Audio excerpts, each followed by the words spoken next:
ಪ್ರೀತಿಯ ವಿದ್ಯಾರ್ಥಿಗಳೇ, ಇಲ್ಲಿವರೆಗೆ 1ನೇ ಮತ್ತು 2ನೇ ಅಧ್ಯಾಯದಲ್ಲಿ ತರ್ಕಶಾಸ್ತ್ರಕ್ಕೆ ಸಂಬಂಧಪಟ್ಟಂಥ ಅನೇಕ ವಿಷಯಗಳನ್ನು ತಿಳಿದುಕೊಂಡಿದ್ದೀರಿ. ಇವತ್ತಿನ ಈ 3ನೇ ಅಧ್ಯಾಯದಲ್ಲಿ ಹಿಂದಿನ ತರಗತಿಯಲ್ಲಿ ನಿರ್ಣಯ ವಾಕ್ಯ, ತರ್ಕವಾಕ್ಯ ಅನ್ನೋದ್ರ ಕುರಿತಾಗಿ ಕೆಲವು ವಿಷಯಗಳನ್ನು ತಿಳಿದುಕೊಂಡಿದ್ದೀವಿ. ಈಗ ವಾಕ್ಯ ಮತ್ತು ತರ್ಕವಾಕ್ಯಗಳನ್ನು ತಿಳಿದುಕೊಂಡ ನಂತರ ಸಾಧಾರಣವಾದಂಥ ವಾಕ್ಯಕ್ಕೂ ತರ್ಕವಾಕ್ಯಕ್ಕೂ ಯಾವ ರೀತಿಯ ವ್ಯತ್ಯಾಸ ಇದೆ ಅನ್ನೋದನ್ನು ನೋಡೋಣ. ಸಾಮಾನ್ಯವಾಗಿ ವಾಕ್ಯದ ಕುರಿತಾಗಿ ಎಷ್ಟೋ ವರ್ಷಗಳಿಂದ ನೀವು ಅಧ್ಯಯನ ಮಾಡ್ತಾನೆ ಬಂದಿದ್ದೀರಿ. ಯಾವುದೇ ಭಾಷೆಯ ಅಧ್ಯಯನ ಮಾಡುವಾಗ ವಾಕ್ಯ ರಚನೆ, ವಾಕ್ಯದಲ್ಲಿ ಬರುವಂಥ ಪದಗಳು ಇವೆಲ್ಲವೂ ತನ್ನದೇ ಆದಂಥ ಒಂದು ಮಹತ್ವವನ್ನು ಪಡ್ಕೊಂಡಿರ್ತದೆ. ಆ ಒಂದು ಸಾಧಾರಣ ವಾಕ್ಯದ ಕುರಿತಾಗಿ ನಾನೇ ನಿಮಗೆ ಹೆಚ್ಚಿಗೆ ಹೇಳಬೇಕಾಗಿಲ್ಲ. ಆದರೆ ಆ ವಾಕ್ಯಕ್ಕೂ ನಾವಿಲ್ಲಿ ತರ್ಕಶಾಸ್ತ್ರದಲ್ಲಿ ಬಳಸಲಾಗುವಂಥ ವಾಕ್ಯಗಳಿಗೂ ಮುಖ್ಯವಾದಂಥ ಯಾವ್ಯಾವ ವ್ಯತ್ಯಾಸಗಳು ಇದ್ದಾವೆ ಅನ್ನೋದನ್ನಷ್ಟೇ ನಾವಿಲ್ಲಿ ಚರ್ಚೆ ಮಾಡೋಣ. ವಾಕ್ಯದಲ್ಲಿ ಅನೇಕ ಪ್ರಕಾರದ ವಾಕ್ಯಗಳನ್ನು ನೀವು ನೋಡಿರ್ತೀರಿ. ಭಾಷೆಯನ್ನು ಅಧ್ಯಯನ ಮಾಡುವಾಗ ವಾಕ್ಯವನ್ನು ಬಳಸುವ ಉದ್ದೇಶಗಳಿಗನುಸಾರವಾಗಿ ಬೇರೆ ಬೇರೆ ರೀತಿಯ ವಾಕ್ಯಗಳನ್ನು ನೋಡಿರ್ತೀವಿ. ಯಾವುದೇ ಒಂದು ವಿಷಯದ ವಿವರಣೆಯನ್ನು ನೀಡುವಾಗ, ವರ್ಣನೆಯನ್ನು ಮಾಡುವಾಗ ಪ್ರತಿಪಾದಕ ವಾಕ್ಯಗಳನ್ನು ಬಳಸಲಾಗ್ತದೆ. ಅಸರ್ಟಿವ್ ಸೆಂಟೆನ್ಸಸ್ ಅಂದ್ಕೊಂಡು ನಾವು ಹೇಳ್ತೀವಿ. ಇನ್ನು ಕೆಲವೊಮ್ಮೆ ವ್ಯಕ್ತಿಯ ಮನಸ್ಸಿನಲ್ಲಿರುವಂಥ ಭಾವನೆಗಳನ್ನು ವ್ಯಕ್ತಪಡಿಸೋದಕ್ಕೋಸ್ಕರ ಭಾವನಾತ್ಮಕ ವಾಕ್ಯಗಳನ್ನು ಬಳಸಲಾಗ್ತದೆ. ಯಾವುದೇ ಇನ್ನೊಬ್ಬ ವ್ಯಕ್ತಿಗೆ ಆಜ್ಞೆ ಮಾಡೋದಕ್ಕೆ ಆಜ್ಞಾರ್ಥಕ ವಾಕ್ಯಗಳನ್ನು ಬಳಸಲಾಗ್ತದೆ. ಹಾಗೆಯೇ ಹೊಸ ವಿಷಯಗಳನ್ನು ತಿಳಿದುಕೊಳ್ಳೋದಕ್ಕೆ, ಸಂಶಯಗಳ ನಿವಾರಣೆ ಮಾಡಿಕೊಳ್ಳೋದಕ್ಕೋಸ್ಕರ ಪ್ರಶ್ನಾರ್ಥಕ ವಾಕ್ಯಗಳನ್ನು ಕೂಡ ಬಳಸಲಾಗ್ತದೆ. ಆ ಎಲ್ಲ ವಾಕ್ಯಗಳ ಮಾದರಿಗಳನ್ನು ನೀವು ಈಗಾಗಲೇ ಅಧ್ಯಯನ ಮಾಡಿದ್ದೀರಿ. ಇಲ್ಲಿ ತರ್ಕವಾಕ್ಯಕ್ಕೂ ವಾಕ್ಯಕ್ಕೂ ಇರುವಂಥ ವ್ಯತ್ಯಾಸ ನೋಡೋದಾದ್ರೆ, ವಾಕ್ಯದಲ್ಲಿ ಏನು ವಿವಿಧ ವಾಕ್ಯಗಳು ಇದ್ದಾವೋ ಅಷ್ಟೆಲ್ಲ ವಾಕ್ಯಗಳನ್ನು ತರ್ಕವಾಕ್ಯದಲ್ಲಿ ನಾವು ಅಧ್ಯಯನ ಮಾಡೋದಿಲ್ಲ. ಯಾಕೆ ಅಂದರೆ ಪ್ರತಿಪಾದಕ ವಾಕ್ಯಗಳ ಮಾತ್ರ ಒಂದು ಸಂಗತಿಯನ್ನು ವಿವರಿಸುವಂಥವಾಗಿರ್ತವೆ ಹೊರತು ಇನ್ನುಳಿದಂಥ ಯಾವ ವಾಕ್ಯವು ಹೊಸದಾದಂಥ ವಿಷಯಗಳನ್ನು, ಸತ್ಯವಾದ ವಿಚಾರಗಳನ್ನು ತಿಳಿಸ್ಕೊಡೋದಿಲ್ಲ. ಸಾಮಾನ್ಯವಾಗಿ ತರ್ಕವಾಕ್ಯ ಒಂದು ವಾಕ್ಯವಾಗಿರ್ತದೆ. ಆದರೆ ಎಲ್ಲ ವಾಕ್ಯಗಳು ತರ್ಕವಾಕ್ಯವಾಗಿರೋದಿಲ್ಲ ಅನ್ನೋದನ್ನ ನೀವು ಈಗಾಗಲೇ ತಿಳಿದುಕೊಳ್ಳಿದ್ದೀರಿ. ಎಲ್ಲ ತರ್ಕವಾಕ್ಯಗಳು ವಾಕ್ಯಗಳೇ, ಆದರೆ ಎಲ್ಲ ವಾಕ್ಯಗಳು ತರ್ಕವಾಕ್ಯಗಳಲ್ಲ. ಯಾಕೆ ಅಂತಂದ್ರೆ ವಾಕ್ಯದಲ್ಲಿ ಅನೇಕ ಪ್ರಕಾರದ ವಾಕ್ಯಗಳಿದ್ದಾವೆ. ಈಗಾಗಲೇ ಹೇಳಿದಂತೆ ಪ್ರಶ್ನಾರ್ಥಕ ವಾಕ್ಯ, ನಿನ್ನ ಹೆಸರೇನು?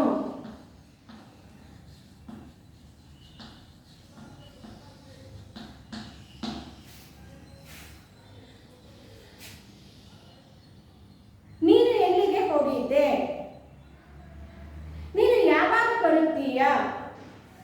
ಇಂಥ ಕೆಲವು ಪ್ರಶ್ನಾರ್ಥಕ ವಾಕ್ಯಗಳನ್ನು ನೋಡಿದಾಗ ಆ ಪ್ರಶ್ನೆ ತನ್ನಷ್ಟಕ್ಕೆ ತಾನೇ ನಮ್ಗೆ ಯಾವ ವಿಷಯವನ್ನು ತಿಳಿಸ್ಕೊಡೋದಿಲ್ಲ.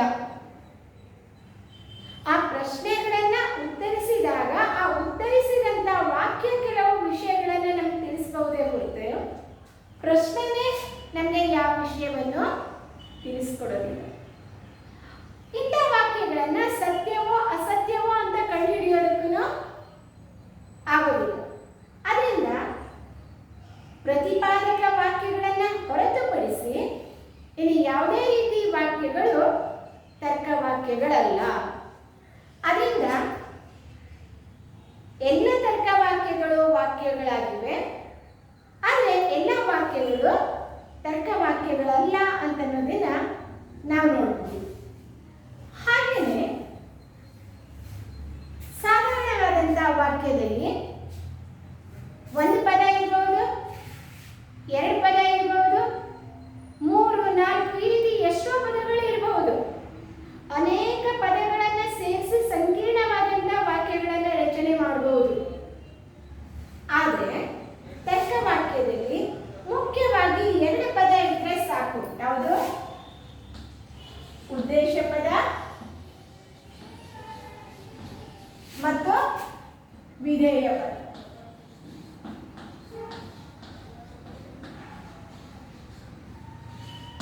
ವಾಕ್ಯಗಳಲ್ಲಿ, ಸಾಮಾನ್ಯ ವಾಕ್ಯಗಳಲ್ಲಿ ಅನೇಕ ಪದಗಳನ್ನು ಬಳಸಬಹುದು. ಆದರೆ ತರ್ಕವಾಕ್ಯದಲ್ಲಿ ಮಾತ್ರ ಉದ್ದೇಶ ಪದ ಮತ್ತು ವಿಧೇಯ ಪದಗಳು ಎರಡೇ ಇರ್ತವೆ. ಹೀಗೆ ನಾವು ಪಟ್ಟಿ ಮಾಡ್ತಾ ಹೋದರೆ ಅನೇಕ ವ್ಯತ್ಯಾಸಗಳನ್ನು ಕಾಣಬಹುದಾಗಿದೆ. ಅಂತ ಕೆಲವು ವ್ಯತ್ಯಾಸಗಳನ್ನು ನಾವು ನೋಡೋಣ.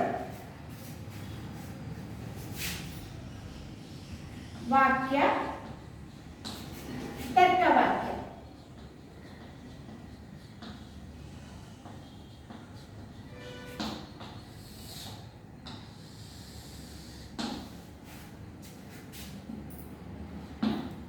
ಒಂದನೇದಾಗಿ, ವಾಕ್ಯದಲ್ಲಿ ಅನೇಕ ರೀತಿಯ ವಾಕ್ಯಗಳಿವೆ.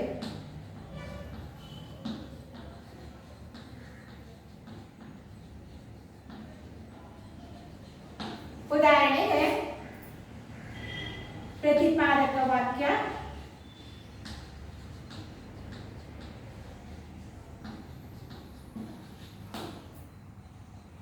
ಆಜ್ಞಾರ್ಥಕ ವಾಕ್ಯ,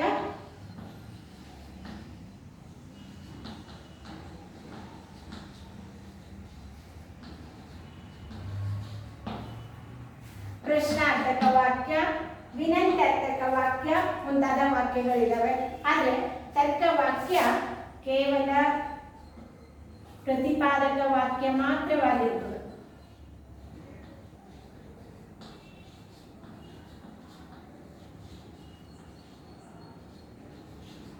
ಇನ್ನುಳಿದಂತಹ ವಾಕ್ಯಗಳು ತರ್ಕವಾಕ್ಯಗಳು ಆಗುವುದಿಲ್ಲ.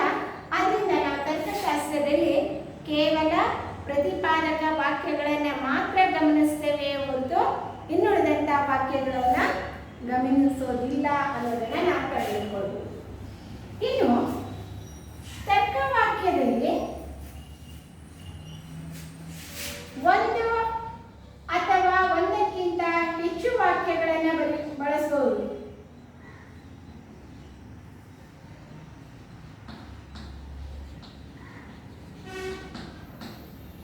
ಒಂದಕ್ಕಿಂತ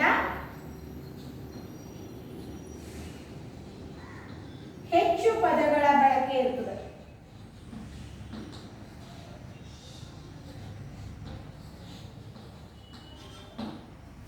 ಆದರೆ ತರ್ಕವಾಕ್ಯದಲ್ಲಿ ಕೇವಲ ಎರಡು ಪದಗಳಿರ್ತವೆ. ಒಂದು ಉದ್ದೇಶ ಪದ, ಇನ್ನೊಂದು ವಿಧೇಯ ಪದ. ಇವುಗಳ ಜೊತೆಯಲ್ಲಿ ಸಂಯೋಜಕ ಪದ ಒಂದು ಇರ್ತದೆ.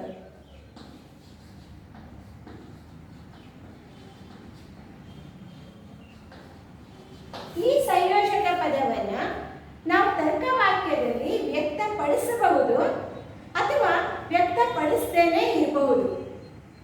ಅದನ್ನ ವ್ಯಕ್ತಪಡಿಸಲೇಬೇಕು ಅಂತ ಅನ್ಕೊಂಡೇನು ನಿಯಮ ಇಲ್ಲ. ಹೀಗೆ ವಾಕ್ಯ ಮತ್ತು ತರ್ಕವಾಕ್ಯ ಪದಗಳ ಸಂಖ್ಯೆ ವ್ಯತ್ಯಾಸ ಇರೋದನ್ನ ನಾವು ನೋಡ್ತೇವೆ. ಇನ್ನು ವಾಕ್ಯದಲ್ಲಿ ಅದರ ಅರ್ಥ ಬೇರೆ ಬೇರೆ ಆಗಬಹುದು. ಸಪೋಸ್ ಹಾವು ಅನ್ನುವಂಥ ಒಂದು ಪದವನ್ನು ನಾವು ನೋಡಿದ್ರೆ ಅದರ ಅರ್ಥ ಯಾರು ಆ ರೀತಿ ಹೇಳಿರ್ತಾನೋ ಹಾವು ಅಂತ ಅಂದ್ಕೊಂಡು ಆಶ್ಚರ್ಯಚಕಿತನಾಗಿನೋ ಹೆದರಿಕೆಯಿಂದನೋ ಉದ್ದೇಶ ಇಟ್ಕೊಂಡು ಹೇಳ್ಬೋದು. ಆ ರೀತಿ ಹಾವು ಅಂದಾಗ ಇಲ್ಲಿ ಹಾವು ಬಂದಿದೆ ಅಂತ ಅರ್ಥ ಮಾಡ್ಕೊಳ್ಬಹುದು, ಅಥವಾ ಹಾವು ಕಚ್ಚಿದೆ ಅಂತನೋ ಅರ್ಥದಲ್ಲಿ ಹೇಳಿರ್ಬಹುದು, ಅಥವಾ ಹಾವು ಹರಿದು ಹೋಯಿತು ಅಂತನೋ ಅರ್ಥದಲ್ಲಿ ಹೇಳಿರ್ಬಹುದು. ಇದು ನಿರ್ದಿಷ್ಟವಾದಂಥ ಯಾವುದೇ ಒಂದು ಅರ್ಥವನ್ನ ಕೊಡೋದಿಲ್ಲ. ಆ ಸಂದರ್ಭವನ್ನ ನೋಡಿ ನಾವು ಅದನ್ನ ಅರ್ಥೈಸಬೇಕಾಗುತ್ತೆ. ಆದರೆ ತರ್ಕ ವಾಕ್ಯದಲ್ಲಿ ಆ ವಾಕ್ಯಕ್ಕೆ ಒಂದು ನಿರ್ದಿಷ್ಟವಾದಂಥ ಅರ್ಥ ಇರ್ತದೆ.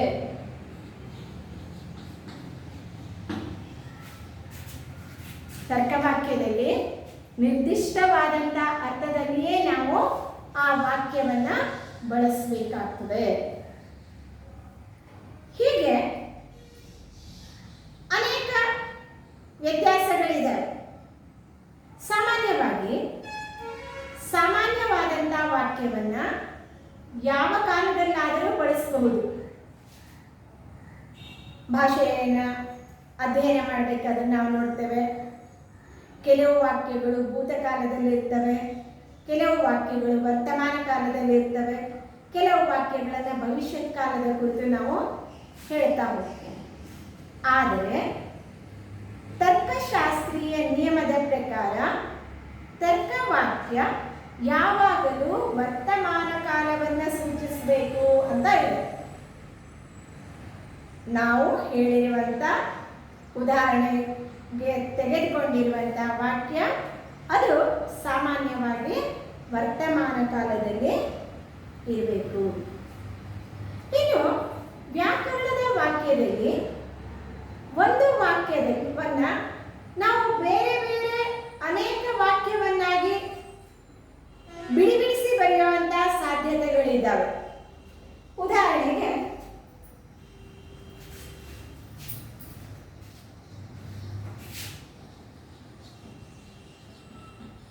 ಹಸುಗಳು, ನಾಯಿಗಳು,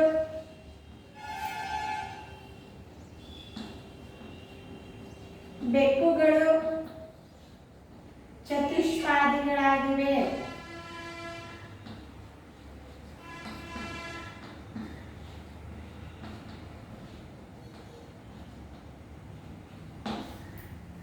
ಒಂದೇ ವಾಕ್ಯದಲ್ಲಿ ಹಸುಗಳು, ನಾಯಿಗಳು, ಬೆಕ್ಕುಗಳು ಚತುಷ್ಪಾದಿಯಾಗಿವೆ ಅಂತ ಅನ್ಕೊಂಡು ಹೇಳ್ಬೋದು. ಇಂಥ ಸಾಮಾನ್ಯ ವಾಕ್ಯವನ್ನ ನಾವು ಅನೇಕ ತರ್ಕ ವಾಕ್ಯಗಳನ್ನಾಗಿ ವಿಂಗಡಿಸಬಹುದು. ಇದರಲ್ಲಿ ಎಷ್ಟು ಜಾತಿಯ ಪ್ರಾಣಿಗಳ ಬಗ್ಗೆ ಹೇಳಲಾಗಿದೆಯೋ ಅಷ್ಟು ವಾಕ್ಯಗಳನ್ನು ರಚನೆ ಮಾಡಬಹುದು. ಹಸುಗಳು ಚತುಷ್ಪಾದಿಗಳು,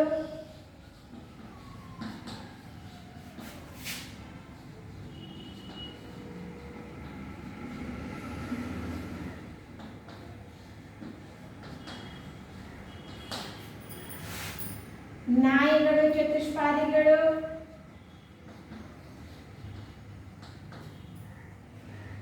ಬೆಕ್ಕುಗಳು ಚತುಷ್ಪಾದಿಗಳು,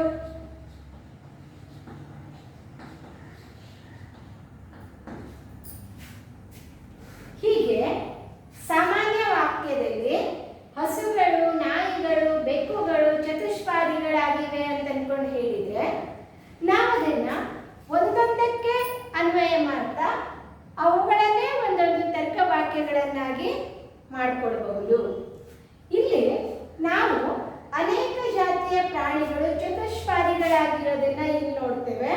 ಆದರೆ ತರ್ಕ ವಾಕ್ಯದಲ್ಲಿ ಒಂದೊಂದೇ ಜಾತಿಯ ವಿಷಯಗಳಿಗೆ ಸಂಬಂಧಪಟ್ಟಂತೆ ಒಂದು ವಾಕ್ಯವನ್ನ ರಚನೆ ಮಾಡ್ತೇವೆ.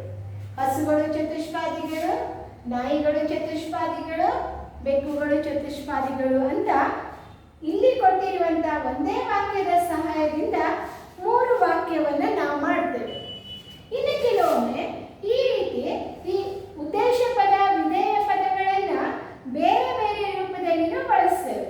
ಇಲ್ಲಿ ಸಾಧಾರಣ ವಾಕ್ಯದಲ್ಲಿ ಚತುಷ್ಪಾದಿಗಳು ಅನ್ನೋದನ್ನ ನಾವು ತರ್ಕ ವಾಕ್ಯದಲ್ಲಿ ವಿಧೇಯ ಪದವನ್ನಾಗಿ ಮಾಡಿದ್ದೇವೆ. ಈ 3 ವಾಕ್ಯದಲ್ಲಿ ವಿಧೇಯ ಪದ ಒಂದೇ ರೂಪದಲ್ಲಿದೆ, ಆದರೆ ಉದ್ದೇಶ ಪದ ಬೇರೆ ಬೇರೆ ಆಗಿದ್ದಾವೆ. ಉದ್ದೇಶ ಪದ ಅಂದ್ರೆ ಯಾವುದನ್ನ ಕುರಿತಾಗಿ ಹೇಳ್ತಾ ಇದ್ದೀವೋ ಅದು ಉದ್ದೇಶ ಪದ. ಆ ಉದ್ದೇಶ ಪದವನ್ನು ಕುರಿತಾಗಿ ನಾವೇನು ಹೇಳ್ತೇವೋ ಅದು ವಿಧೇಯ ಪದ. ಈ ಕೊಟ್ಟಂತ 3 ವಾಕ್ಯಗಳಲ್ಲಿ ಉದ್ದೇಶ ಪದಗಳು ಬೇರೆ ಬೇರೆ ಆಗಿದ್ದಾವೆ, ವಿಧೇಯ ಪದಗಳು ಮಾತ್ರ ಒಂದೇ ರೀತಿಯಾಗಿದೆ. ನಾವು ಆ ರೀತಿ ಅವುಗಳನ್ನು ವಿಭಜನೆ ಮಾಡಿ ಬರೆದಿದ್ದೇವೆ. ಅದನ್ನ ಒಂದೇ ಉದ್ದೇಶ ಪದ ಇದ್ದು ವಿಧೇಯ ಪದಗಳು ಬೇರೆ ಬೇರೆ ರೂಪದಲ್ಲಿರೋ ಸಾಧ್ಯತೆಗಳು ಕೂಡ ಇರ್ತವೆ. ಅದಕ್ಕೆ ಇನ್ನೊಂದು ಉದಾಹರಣೆ ನೋಡೋದಾದ್ರೆ,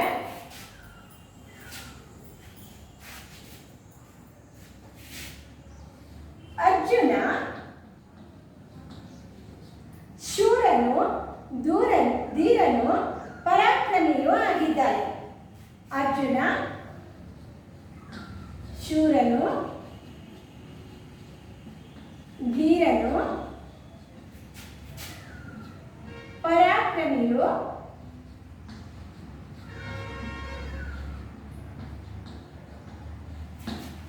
ಆಗಿದ್ದಾರೆ.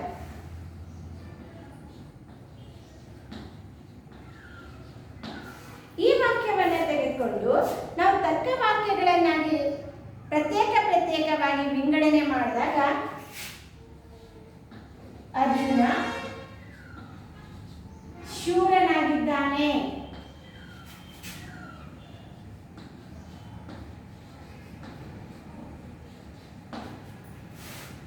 ಅರ್ಜುನ ಧೀರನಾಗಿದ್ದಾನೆ, ಅರ್ಜುನ ಪರಾಕ್ರಮಿಯಾಗಿದ್ದಾನೆ. ಸಾಧಾರಣ ವಾಕ್ಯದಲ್ಲಿ ನಾವು ಅನೇಕ ವಿಷಯಗಳನ್ನು ಸೇರಿಸಿ ಒಟ್ಟಿಗೆ ಹೇಳಿದ್ರೆ, ಇಲ್ಲಿ ತರ್ಕ ವಾಕ್ಯದಲ್ಲಿ ನಮಗೆ ಉದ್ದೇಶ ಪದ ಮತ್ತು ವಿಧೇಯ ಪದಗಳ ಮಾತ್ರ ನಾವು ಗಮನಿಸೋದ್ರಿಂದ ಅಂತ ಅನೇಕ ವಾಕ್ಯಗಳನ್ನಾಗಿ ವಿಭಜನೆ ಮಾಡಿಕೊಳ್ಳಲಿಕ್ಕೆ ಸಾಧ್ಯ ಆಗ್ತದೆ. ಇನ್ನು ವ್ಯಾಕರಣದ ವಾಕ್ಯದಲ್ಲಿ ಕರ್ತೃಪದ, ಕರ್ಮಪದ, ಕ್ರಿಯಾಪದಗಳು ಅನ್ನುವಂಥ ಬೇರೆ ಬೇರೆ ರೀತಿ ಪದಗಳಿದ್ದಾವೆ. ಆ ಪದಗಳನ್ನು ಬೇರೆ ಬೇರೆ ಉದ್ದೇಶಗಳಿಗೆ ಬಳಸಲಾಗ್ತದೆ, ಬೇರೆ ಬೇರೆ ರೂಪದಲ್ಲಿ ಬಳಸಲಾಗ್ತದೆ. ಆದರೆ ಇಲ್ಲಿ ಉದ್ದೇಶ ಪದ, ವಿಧೇಯ ಪದ ಅವುಗಳನ್ನು ಒಂದೇ ರೂಪದಲ್ಲಿ ನಾವು ಬಳಸಬೇಕಾಗ್ತದೆ. ಸಾಮಾನ್ಯವಾಗಿ ನೀವು ಕವನವನ್ನು ನೋಡುವಾಗ, ಕಾವ್ಯ ರಚನೆಯಲ್ಲಿ ನೋಡುವಾಗ ಆ ಪದಗಳ ಬಳಕೆಯಲ್ಲಿ ವ್ಯತ್ಯಾಸ ಆಗೋದನ್ನ ನೋಡ್ತೀವಿ. ಆ ಪದಗಳನ್ನು ಹಿಂದೆ ಮುಂದೆ ಮಾಡಿ ಬರೀಲಾಗ್ತದೆ. ಎಷ್ಟೋ ಬಾರಿ ಕಾವ್ಯ ರಚನೆ ಮಾಡುವಂಥ ಸಂದರ್ಭದಲ್ಲಿ ಆ ಒಂದು ಪದಗಳಿಗೆ ನಿರ್ದಿಷ್ಟವಾದಂಥ ಒಂದು ಸ್ಥಾನ ಅಂತ ಇರೋದಿಲ್ಲ. ಈ ಉದಾಹರಣೆ ನೋಡಬೇಕಾದ್ರೆ ಕಾದಿರುವಳು ಶಬರಿ,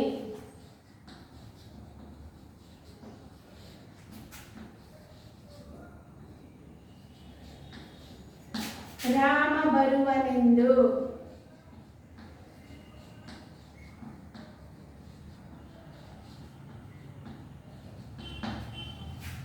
ಈ ವಾಕ್ಯ ನೋಡಿದಾಗ ನಮ್ಗೆ ಅರ್ಥ ಆಗ್ತದೆ. ಏನು? ಕಾದಿರುವಳು ಶಬರಿ, ರಾಮ ಬರುವನೆಂದು, ರಾಮ ಬರ್ತಾನೆ ಅಂತ ಶಬರಿ ಕಾಯ್ತಾ ಇದ್ದಾಳೆ ಅಂತ.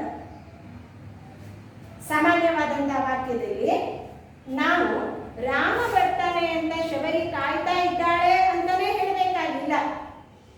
ಕಾದಿರುವಳು ಶಬರಿ, ರಾಮ ಬರುವನೆಂದು ಅಂತ ಅಂದ್ಕೊಂಡು ಪದದಲ್ಲಿ ಹಾಡಿರೋದನ್ನ ನಾವು ಕೇಳ್ತೇವೆ. ಅಲ್ಲಿ ಕ್ರಿಯಾಪದವನ್ನ ಮೊದಲು ಬರೆದು ಅನಂತರದ ಉಳಿದಂತಹ ಪದಗಳನ್ನು ಬರೀಬಹುದು. ಆದರೆ ತರ್ಕವಾಕ್ಯವನ್ನು ನಾವು ಬರೆಯುವಾಗ ಮೊದಲು ಉದ್ದೇಶ ಪದ ಬರಬೇಕು,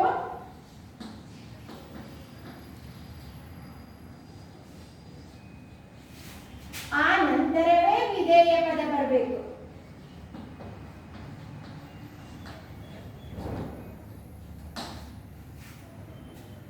ಉದ್ದೇಶ ಪದ ಅಂದ್ರೆ ಯಾವುದನ್ನೇ ಕುರಿತಾಗಿ ಹೇಳ್ತೇವೋ ಅದು ಉದ್ದೇಶ ಪದ. ಹೀಗೆ ನಾವು ಉದ್ದೇಶ ಪದವನ್ನ ಮೊದಲು ಬರೆದು ಆಮೇಲೆ ವಿಧೇಯ ಪದವನ್ನ ಬರಿಬೇಕಾಗ್ತದೆ.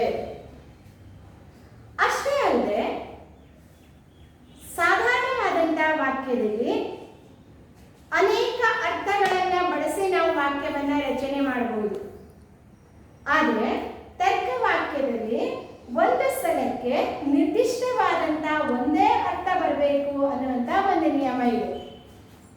ಯಾಕೆ ಅಂದರೆ ಆಲೋಚನೆಗಳ ಸಮಂಜಸತೆಯನ್ನು ಅಧ್ಯಯನ ಮಾಡುವಂತಹ ಶಾಸ್ತ್ರವಾಗಿರೋದ್ರಿಂದ ವಿಷಯಗಳು ಸ್ಪಷ್ಟವಾಗಿ ಅರ್ಥ ಆಗೋದು ಬಹಳ ಮುಖ್ಯ. ಅದಕ್ಕಾಗಿ ಒಂದು ವಾಕ್ಯವನ್ನು ಅಥವಾ ಒಂದು ಪದವನ್ನು ನಿರ್ದಿಷ್ಟವಾದ ಒಂದೇ ಅರ್ಥದಲ್ಲಿ ನಾವು ಉಪಯೋಗಿಸಬೇಕು. ಇಲ್ಲ ಅಂತಂದರೆ ಒಂದೊಂದು ಸಾರಿ ಒಂದೊಂದು ರೀತಿಯಲ್ಲಿ ಬಳಕೆ ಮಾಡೋದ್ರಿಂದ ನಾವು ತರ್ಕದ ನಿಯಮಗಳನ್ನು ರೂಪಿಸೋದಕ್ಕಾಗೋದಿಲ್ಲ, ನಿರ್ದಿಷ್ಟವಾಗಿ ನಾವು ಅರ್ಥ ಕೊಡೋದಕ್ಕೆ ಸಾಧ್ಯ ಆಗೋದಿಲ್ಲ. ಅದರಿಂದ ಒಂದು ಸ್ಥಳಕ್ಕೆ ಒಂದೇ ಅರ್ಥ ಬರಬೇಕು ಅಂತ ತರ್ಕಶಾಸ್ತ್ರದ ನಿಯಮ. ಉದಾಹರಣೆ,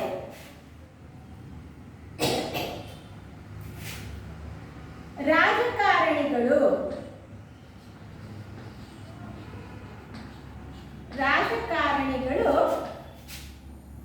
ಟೋಪಿ ಹಾಕುತ್ತಾರೆ.